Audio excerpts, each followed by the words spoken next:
보통 주장 완장 교체는 필드 위에서 이뤄지지만 토트넘은 급했고 로메로는 손흥민이 들어오기도 전에 이미 주장 완장을 채워주고 있었습니다. 마지막은 익숙한 키스였고 토트넘 주장의 리턴이 선언된 순간이었습니다. 로메로를 보는 외부의 시선과 내부의 표정은 많은 차이가 있습니다. 그에게 거친 상황을 당한 팀의 팬들 입장에서 로메로는 PL에서 가장 격렬한 욕설을 들을 만한 선수 중 한 명입니다.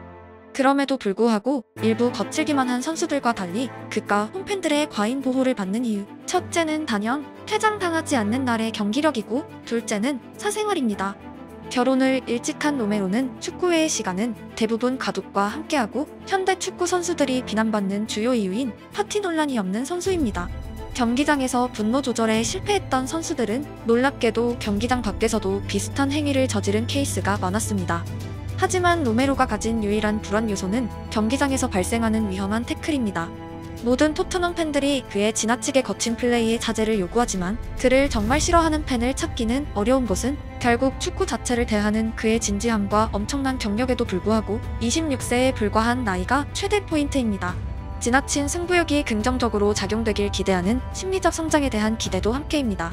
로메로는 모든 경기를 SNS에 업로드하는 성격은 아니지만 손흥민이 아시안컵에 차출된 동안 주장 완장을 달고 경기에 나선 모든 날에 포스팅을 했습니다. 월드컵 우승을 거둔 센터백이지만 PL에서 캡틴으로 경기에 임한 것에 강한 감정을 느낀 것으로 보여집니다. 하지만 원래의 주장이 돌아오자 로메로는 망설이지 않았고 강력한 애정과 함께 손흥민을 반겼습니다. 짧은 완장 교체 장면에 왜 두 남자의 많은 것이 담겨 있었을까요? 로메로의 생애는 지난 영상에 자세히 소개했지만 그는 아르헨티나의 대표적인 생계형 선수입니다. 축구로 반드시 돈을 벌어야 했던 이유는 어린 나이에 가장이 되어야 했고 가족 전체를 지탱해야 했습니다. 경기장에 누구에게도 눈치 보지 않고 오직 승리에만 집착하는 성향은 유소년 시절부터 가지고 있던 특징이었고 결과적으로 센터백으로 그의 전투력과 승리에 대한 집착은 클럽 입장에선 긍정적인 요소였습니다. 세리에아 입성은 그가 그토록 고대하던 완전한 가장으로의 발돋움이었고 평생 자신을 위해 희생한 부모님이 비로소 돈의 억압에서 자유로워질 수 있게 만들었습니다. 생계를 위해 축구에 필사적이었던 선수들의 공통점 중 하나는 축구가 없는 시간에 유흥이 아니라 가족과 함께 보내는 시간이 많다는 것입니다. 필사적 선수보다는 완전한 천재형 선수들 가운데 유난히 파리 피플이 많이 포진되어 있습니다. 어린 나이에 성취한 일부 선수들은 동료들과 경기가 없는 날엔 모임을 형성하고 특히 수도권에 뛰는 선수들에게 밤은 길고 놀 장소는 가득합니다.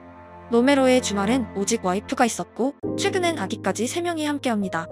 그를 굉장히 사교적인 선수 중 하나로 부르기 힘든 이유는 동료보다 가족에게 많은 시간을 할애하기 때문입니다.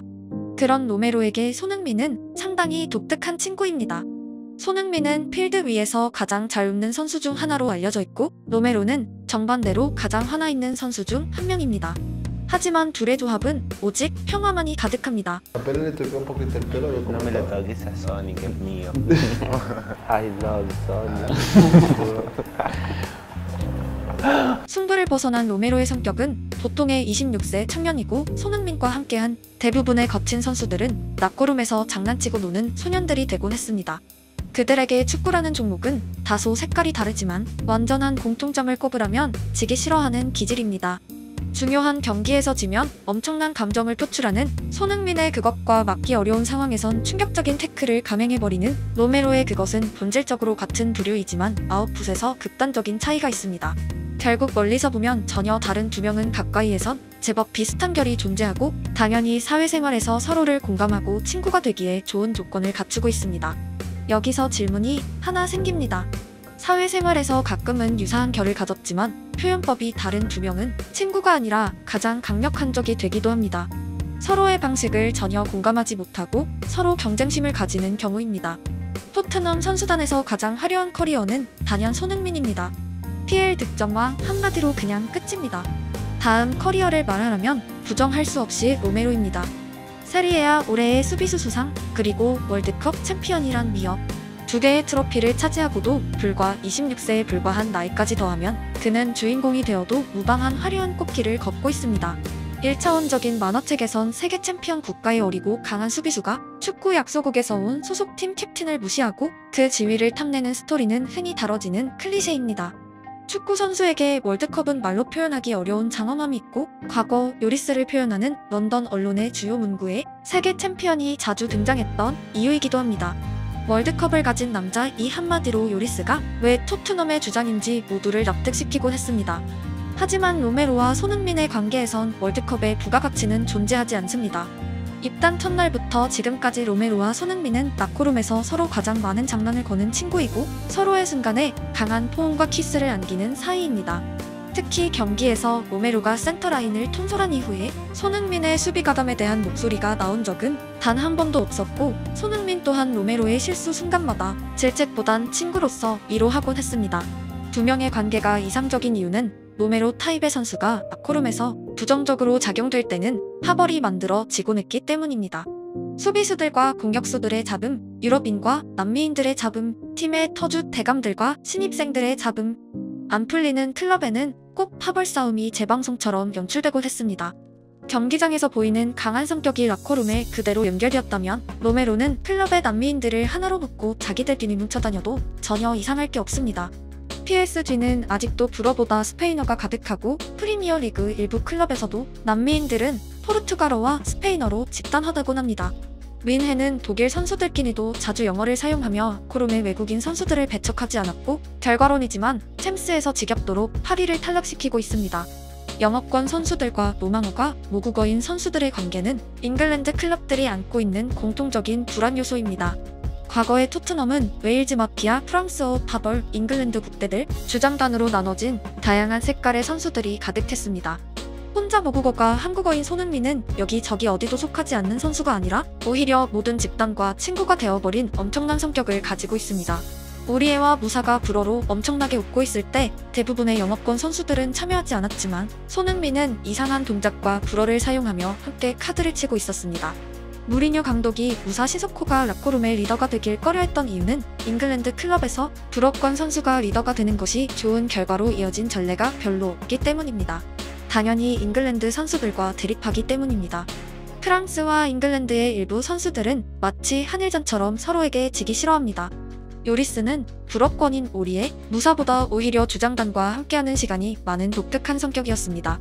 과거 프랑스계가 주축이었던 아스널의 라커룸이 하나가 됐던 가장 주요한 이유는 티에리 앙리라는 국적을 벗어난 유머러스한 남자가 존재했고 베르캄프라는 말 없는 중재자가 있었으며 벵거는 프랑스 선수들과도 불어가 아니라 영어로 라커룸에서 대화했기 때문입니다. 결국 로메로와 손흥민이란 클럽에서 가장 거대한 네임 밸류를 가진 두 사람이 완전한 친구로 존재하는 것은 현재 토트넘의 라커룸에서 생각보다 훨씬 큰 부분입니다. 로메로는 부주장 선임의 엄청난 행복감을 표출했었습니다. 월드컵을 차지하고 돌아온 소속팀 케인과 요리스란 원래 주장단이 이탈한 팀 상황. 하지만 손흥민의 주장 선임을 당연한 것으로 받아들였습니다. 손흥민 차출 기간 그가 신나게 올린 인스타 게시물은 원장에 아무런 욕심이 없는 선수가 아니라는 의미입니다. 하지만 지금은 그곳이 자신의 자리가 아님을 분명히 알고 있고 친구이자 동료로서 캡틴을 존중하고 있습니다. 클럽은 기업화되었고 성적과 환경에는 축구적인 요소가 가득합니다. 거대한 두 이름의 만남이 좋아일지 대립일지는 축구만큼 중요한 주제입니다. 주장과 부주장으로 서로에게 원장을 채워주는 손흥민과 로메로의 관계는 조직에서 개개인보다 중요한 원팀의 가치를 말하고 있습니다. 퇴장당하지 않는 로메로는 세계 최고의 수비수가 될 수 있습니다.